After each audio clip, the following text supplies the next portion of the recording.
नहीं, सख्त कानून आफ्टर द फैक्ट है, वो होना चाहिए। मगर अगर आप मेरिट के बेसिस पर लोगों को नहीं जॉब देंगे, अगर आप आइडियोलॉजिकल लोगों को वाइस चांसलर बनाएंगे, इनकेपेबल लोगों को वाइस चांसलर बनाएंगे, एग्जाम्स के जो स्ट्रक्चर्स हैं, एग्जाम लेने के स्ट्रक्चर्स हैं, उनमें आप आइडियोलॉजिकल लोगों को डालेंगे तो ये काम होगा।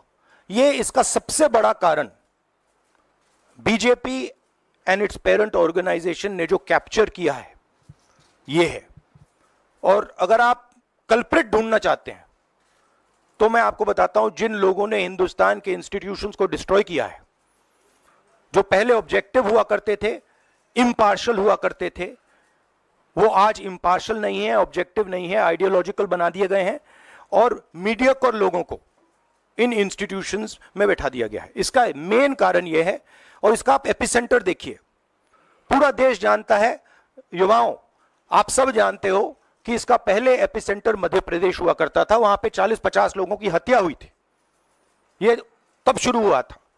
आप जानते हो कि गुजरात में, उत्तर प्रदेश में और मध्य प्रदेश में इन चीजों का एपिसेंटर है।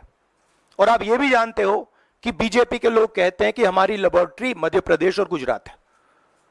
तो लेबोरेटरी से यह काम शुरू हुआ है और अब यह काम देश में फैल रहा है और आपका इससे नुकसान हो रहा है।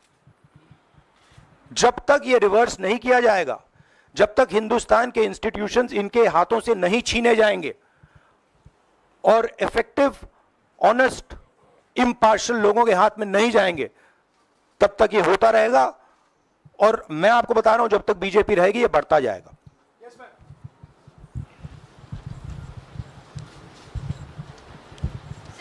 सर, एनटीए के अंदर सारे एग्ज़ाम्स आने लग गए हैं, नीट भी, नेट भी, और इवन कॉलेज एडमिशन्स भी उसी पे हो रहे हैं। तो आपको लग रहा है ट्रांसपेरेंसी कहीं ना कहीं वहीं ख़त्म हो जा रही है, क्योंकि वो एक एजेंसी जो है वही सारा कंडक्ट करा रही है।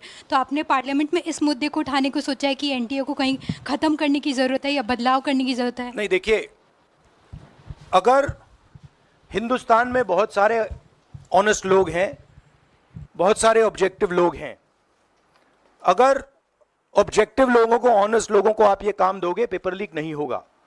अगर आप मीडियोकर लोगों को राजनीतिक बेसिस पे, आइडियोलॉजिकल बेसिस पे चुन के करोगे तो ये काम होगा।